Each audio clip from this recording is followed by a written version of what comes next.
Welcome to రాజనీతి. తిరుపతిలో ఒక శుద్ధపూస నేత ఉన్నాడు. అతని పేరు భూమన కరుణాకర్ రెడ్డి. ఈ శుద్ధపూస హిందూ ధర్మోద్ధరణకే కంకణం కట్టుకున్నని కబుర్లు చెప్తూ ఉంటాడు. ఇంట్లో క్రైస్తవాన్ని ఆచరిస్తాడు. ఇంట్లో పెళ్ళిళ్ళు క్రైస్తవ పద్ధతిలో జరుగుతాయి. క్రైస్తవుడైన ఇతను ఒకప్పుడు స్వామివారి విగ్రహాన్ని నల్లరాయి అని చెప్పుతో కొడతా అని ఇష్టం వచ్చినట్టు వాగేవాడు అప్పట్లో. దానికి ఫలితాన్ని కూడా దేవుడు ఇచ్చాడు. కొన్నాళ్ళు నోరు చెయ్యి వంకరపోయినాయి అతనికి. దివంగత మహానేత రాజశేఖర రెడ్డి గారు ఇతన్ని టీటీడీ చైర్మన్ చేశారు.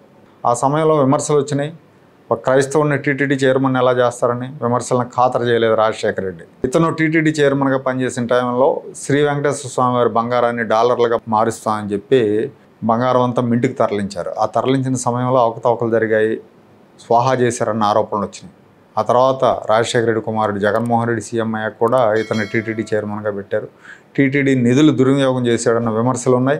టీటీడీ సొమ్ముని నిబంధనలకు విరుద్ధంగా తిరుపతిలో రోడ్లు వేయడానికి వాడారని, మంచిగా ఉన్న భవనాలని, బాగున్న భవనాలని పాడైపోయినాయని చెప్పి ఆ భవనాలను కూలగొట్టి పునర్నిర్మాణ కాంట్రాక్ట్ ఇచ్చి కమిషన్లు తీసుకున్నాడన్న విమర్శలు ఉన్నాయి. అలాగే టీడీఆర్ బాండ్ల కుంభకోణం. ఈ కుంభకోణంలో ఇతని కుమారుడి హస్తం ఉందని, దాని నుంచి బయటపడేందుకే ఐఏఎస్ అధికారి శ్రీలక్ష్మి గారి మీద ఆరోపణ చేశాడన్న విమర్శలు ఉన్నాయి. కూటమి అధికారంలోకి వచ్చినప్పటి నుంచి ఏదో ఒక రకంగా తిరుమలలో వివాదాన్ని సృష్టించి హిందువులను రెచ్చగొట్టి రాజకీయంగా కూటమికి నష్టం చేసే ప్రయత్నాలు చేస్తూనే ఉన్నాడు.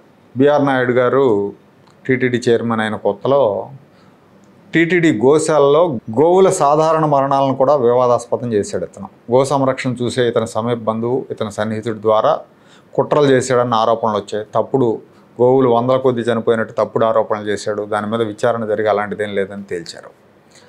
ముంతాజ్ హోటల్ వ్యవహారంలో కూడా రెచ్చగొట్టే ప్రయత్నం చేశాడు. అక్కడ స్థలం ఇచ్చింది వైఎస్ జగన్మోహన్ రెడ్డి అధికారంలో ఉన్నప్పుడు, జగన్మోహన్ రెడ్డి ముఖ్యమంత్రిగా ఉన్నప్పుడు జగన్మోహన్ రెడ్డి ప్రమేయంతో ఇచ్చారు. దాన్ని కూటమి మీదకి నెట్టే ప్రయత్నం చేశారు. కూటమి వాళ్ళు రద్దు చేశారనుకోండి ఆ స్థలాన్ని. అలాగే నిన్న మొన్న 20 ఏళ్ల నుంచి అలిపిరిలో అసంపూర్తిగా పడిపోయి ఉన్న ఒక విగ్రహం, రాతి విగ్రహాన్ని చూపిస్తూ ఒక వీడియో చేశాడు. హిందూ ధర్మానికి ఇంత అవమానమా, శ్రీ విష్ణుమూర్తికి ఇంత అవమానమా, మలమూత్రాల మధ్య దుమ్ము ధూళి మధ్య విష్ణుమూర్తి విగ్రహాన్ని పడేశారని, రాష్ట్ర ప్రభుత్వం నైతిక బాధ్యత వహించాలని, హిందూ సంఘాలు ఉద్యమించాలని నాగభూషణం లెవెల్లో నటించాడు ఆ వీడియోలో. అయితే వెంటనే టీటీడీ స్పందించింది. అసలు వాస్తవం ఏంటనేది అందరికీ తెలియజెప్పింది.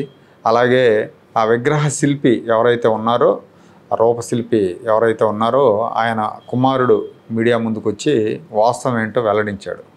ఎప్పుడో 20 ఏళ్ల నాడు ఎవరో శనిదేవుని విగ్రహానికి ఆర్డర్ ఇచ్చారు, అది సరిగా రాలేదు. ఆ తర్వాత ఆర్డర్ ఇచ్చిన ఆయన చనిపోవడంతో ఆ విగ్రహాన్ని అసంపూర్తిగా వదిలేసాం. అలిపిరి దగ్గర చంద్రబాబు గారి మీద బాంబు దాడి జరిగినప్పుడు అక్కడి నుంచి మమ్మల్ని అందరిని లేపేసినప్పుడు మేము వెళ్ళిపోయాం. ఆ విగ్రహం అక్కడే పడిపోయి ఉంది, అది శనిదేవుని విగ్రహం అని చెప్పాడు ఆయన.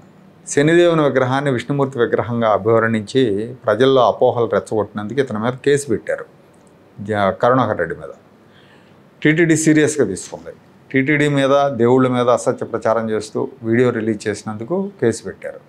పోలీసులు 41A నోటీస్ ఇచ్చారు, విచారణకు రమ్మని అడిగారు. ఇతను మాత్రం నేను ఇప్పుడే రాను, నాకు తీరుకున్నప్పుడు వస్తానని బదిలిచ్చినట్టున్నాడు. పైగా ఒక వీడియో రిలీజ్ చేశాడు. ఆ వీడియో చూడండి ఒకసారి.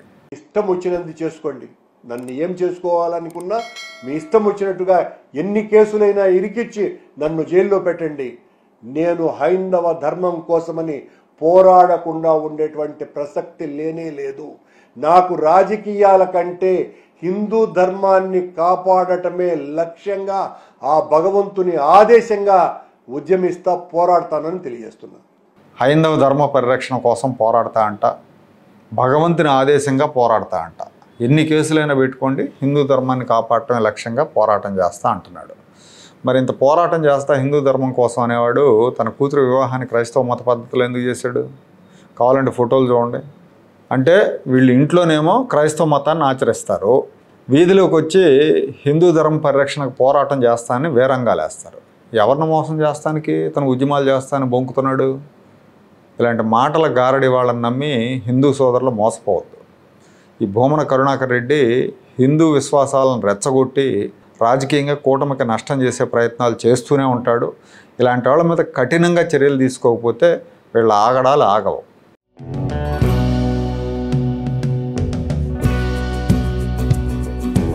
Like, share and subscribe to Rajaniti channel.